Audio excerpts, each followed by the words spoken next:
Wah, gimana Pong? Wah, dari seru nih. Tak ini saya lihat ini DPRD Makassar dengan Sulsel, Dek. Wah, seru.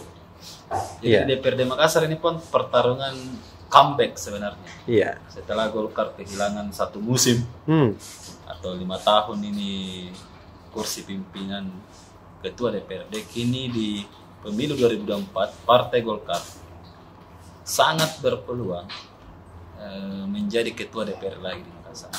Kalau kita hitung-hitung sekarang kursinya dia sudah di 6 kursi. 6 kursi. Menuju 7 kursi. Nah, diikuti oleh Partai Nasdem. Partai Nasdem juga sudah mengamankan sekitar 6 kursi tapi kalah suara dari Golkar. Jadi begitu. Jadi ini masih perebutan sampai terakhir dan ya masih setengah masuk, masih 50% demi suara. Tapi kan sudah bisa kelihatan grafiknya. Iya. Kalau di 50% itu Puang, grafiknya itu tidak banyak berubah. Begitu ya? Iya, tidak banyak berubah. Begini terus. Nah, kecuali di pertarungan antar caleg. Biasanya ada berubah. Tapi kalau di partai susah. Susah, Medi. Di pertarungan caleg mami, siapa kursi pertama, siapa kursi kedua, atau siapa yang tidak lolos. Begitu, jadi kalau prediksi kita yang para pimpinan di DPRD Makassar itu siapa-siapa? Golkar. Di Golkar, kemudian wakil ketua 1 Nasdem. PKS menyalip juga. PKS ini sudah mengumpulkan 5 kursi dan terancam 6 kursi di Dapil Makassar 5. Terancam 2 kursi karena PKS menurunkan 4 petarung di situ. Jadi minimal kemungkinan dia dapat 2 kursi. Kemudian selanjutnya Gerindra comeback masuk ke kursi pimpinan setelah pemilu lalu hilang.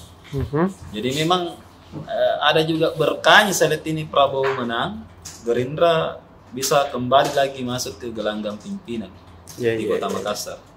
Begitupun di DPR RI, sebentar Pak Irex akan menjelaskan, sudah 5 kursi. Di DPRD Sulsel, dia sudah berada di pemenang ketiga.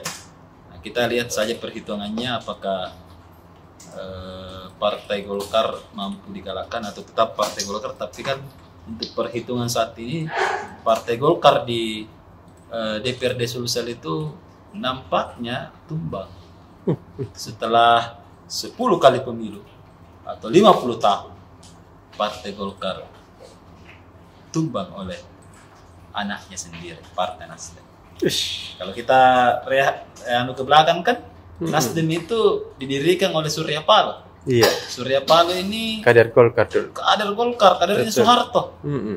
Jadi masuk di Golkar, kemudian pernah menjadi ketua Dewan Pertimbangan di eranya Pak Yusuf Kalla. Iya. Tahun 2004 jadi ketua Golkar. Jadi memang ini adalah sebuah prestasi yang sangat gemilang yang dipimpin oleh Rusdi Masseh di Sulsel. Jadi meskipun Amin kalah di Sulsel, tapi ya berhasil comeback partainya, memenangkan Partai Golkar, Partai Nasdem yang sudah diimpikan saja pemilu lalu, Puan. Iya, betul. Ya lalu itu hanya beda 1 kursi. Nah sekarang ya akhirnya tumbang karena mungkin di Partai Golkar beberapa kalau kita analisis ya di tingkat Sulsel itu Partai Golkar mengalami banyak perpecahan. Iya, intrik-intrik ya. Iya, banyak perselisihan. Dan itu yang membuat partai ini tidak solid. Sementara Partai Nasdem sangat solid di bawah Rusdi Masseh. Iya. Apalagi di basis Rusdi Masseh di Sidrap Pinrang itu sangat menang besar di sana. Sekarang perhitungan kita menuju 4 kursi di sana. Iya.